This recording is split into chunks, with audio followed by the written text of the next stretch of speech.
Let's talk about some Right. of the war crimes. What are your biggest criticisms of what Israel is doing? I know that John and Spencer and I had that conversation. He was saying things such as there was no targeting of hospitals. They weren't blowing anything. That they weren't blowing hospitals up was one of the things that he had stated. Even though I think, I mean, what do you say to that? Is that true? Is it that you can like reframe it in a different way to where? I mean, obviously hospitals have been decimated, so is it just that they're not Yeah, being let blown me up, but something else is happening to it? so maybe just to back up one moment, a lot of the Sure. defense we hear for Israel's actions, we hear Israel has taken actually, some will say Israel's attack on Gaza has been unprecedented in its aggression. Others will say they've taken unprecedented steps to mitigate civilian harm. Well, actually, in fact, both are true. And so it's like, how can both be true? Well, let's look at the two main things Israel is credited for. One is their policy of roof tapping. They're like, oh, what other nation taps on roofs before demolishing buildings? And the other is the amount of evacuations they've given time to happen. Now, roof tapping, you don't you don't tap the roof of a building that has combatants in it because then they're going to escape, right? You only tap the roof if it's only civilians and you want to destroy the building. The reason why other countries don't have a habit of roof tapping is because other countries don't have a habit of destroying mass amounts of civilian infrastructure that don't have combatants in it. So Israel Mm. roof taps as a result of a policy that is already unprecedented. Now, when it comes to the evacuations, and I don't know, John Spencer said that other countries didn't. All the examples he gave about Fallujah and Mosul and Syria and uh, and Russia, Ukraine, if we any metric we take, every single metric we take in terms of infrastructural damage, loss of civilian life proportionate to the total population, um, destruction to civilian infrastructure like cropland, roads, schools, commercial facilities, whether it's Fallujah, Mosul, Aleppo, Russia, Ukraine, they don't even come close. And I looked at the numbers. I'm very careful before making claims. I looked at the numbers. They don't even come close. So for him to bring these up as examples of other conflicts and how what Israel's doing is quite similar, that I mean that's simply not true. Not to mention, take any of those conflicts; those are widely considered to be riddled with war crimes. Like the United States and the Western world was considering invading Syria on the pretense that there's a humanitarian crisis and that Assad is committing war crimes. Well, Assad didn't cause nearly as much proportional damage to what Israel's done in Gaza. Not even close. And people might think I'm exaggerating, but I could let me just give a comparison in terms of numbers. Hold on, I have it Yeah. written. We have something like, where do I have it here?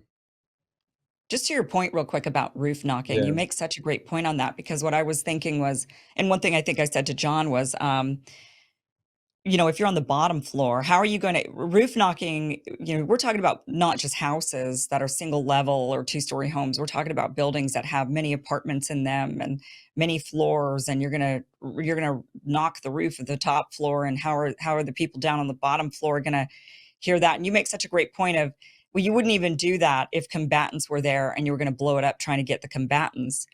You would only do that if you're just trying to clear it and you're telling people we're about to bomb your building. And yeah, that's just for sheer infrastructure destruction. So that's such a great point to make. Yeah, yeah. So the number is something like, if we look at the civilian death rate proportionate to total population size, we're seeing around a 3-to-1 death toll comparing Gaza to Syria. Um, so there's really been no conflict in modern history that has close to this level of proportionate destruction. And again, other conflicts that have had a lot of destruction, there's a general consensus that was horrible and should not have been done. George W. Bush, Dick Cheney, and Donald Rumsfeld are widely considered to be war criminals for Iraq. Iraq was not nearly as bad. Now, the defense to this can be, hey, but Hamas has done a better job embedding themselves within civilian infrastructure, so Israel's job is harder. And that's actually, there's truth to that counter argument. Hamas has really mastered the art of urban combat, but embedding yourself within civilian infrastructure does not give just blanket justification to flatten full neighborhoods. International law does not allow for this. And I would actually say it's more accurate to say that they're not embedded heavily within civilian infrastructure. I mean, they certainly are to some extent, but they're more so underneath the civilian infrastructure. Mhm. So Hamas has essentially built a city of tunnels under Gaza. But by flattening Gaza, you're not killing many combatants. You're killing primarily civilians, and you're making Gaza unlivable for civilians. Um, the way Israel can justify this. So, what is the rationale Israel is giving? Um, when they attacked Al Shifa Hospital, they didn't flatten it. They attacked it and made many parts of it unusable. And currently, there's 36 hospitals in Gaza. Only 17 are operational, and they're partially operational. A lot of this is because of damage that's been done to the hospitals. And just on the note of infrastructural damage, 300,000 buildings have been either damaged or destroyed in Gaza. Again, uh, Fallujah, Aleppo, these not even close to this amount. Mhm. Um, Now, Israel can say, well, those buildings can be used as sniping positions for Hamas, right? They're not in the building now, but we don't want them to be able to snipe our soldiers. A hospital can be used to treat Hamas soldiers, or maybe we know they were there. There's videos of them bringing hostages to the hospitals. Okay, well, where should they treat the hostages that were injured, right? Sure, they shouldn't have had the hostages in the first place. Let's be clear about that. But if they already have hostages, they're going to bring them to hospital to get treated. That makes sense. Does that justify attacking the hospital under they gave this false pretense of a command center below, which was found to not be true. Um, they've given justifications for attacking schools by saying, well, Hamas militants were getting engineering degrees there to build bombs. It's like, okay, well, yeah, universities teach engineering. So you Right. could if you value and I don't think that you even need to hate Palestinians to support these actions. I think a lot of it comes from callous indifference. So if you Mhm. value the lives of Palestinians as, let's say, just it's an afterthought. I care infinitely more about Israeli soldiers' lives than Palestinian lives. If I could flatten Gaza, okay, fine, Hamas is still underneath it, but at least they can't use the buildings to sneak attack and snipe and all that. So in Israel is a justification. The flatter Gaza is, um, the harder time it will be for Hamas to leave their tunnels and attack us. But again, international law has the law of proportionality, and our proportional harm needs to be relative to to military achievements gained.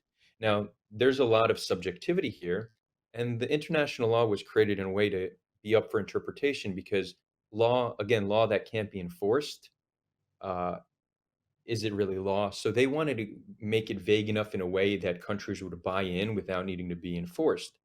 But since that law has been put into place, we've had institutions like the ICC and ICJ um, come up and now they're going to be arbiters and look at the facts on the ground and make decisions of the level of proportionality. And I'm almost certain that they will say that this is an unacceptable level of proportionality, right? So you could very much believe that Israel has a right to defend itself. Israel has a right to attack Hamas. That's fine. That's a completely different argument. The question here is, if Israel has a right to defend themselves, does that mean they have a right to defend themselves in this way? And I think most of the world is on board with the idea that no, that this is an excess that is not justified. And I think over time, more and more people will come to terms with the reality that this is not a justified or measured response. It's not. I think Israel has the right to defend themselves for sure, but that is defense. I think Israel has the right to shore up their borders and defend themselves. And I think Israel has the right to get their hostages back. So, however they, and obviously we know how the hostages are returned, which is through negotiation. That's what's worked. That's what's gotten the majority of them back. So they should Yep. do an exchange deal for sure and get all of their hostages back. But one thing that, what I don't understand is how is it defense to go into another country, essentially?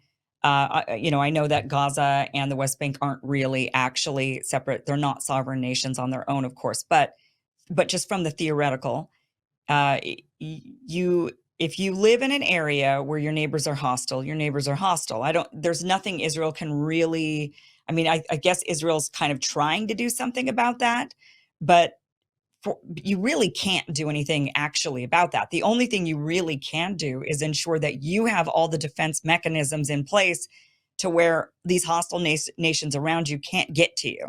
You'd have to just really put up your defenses.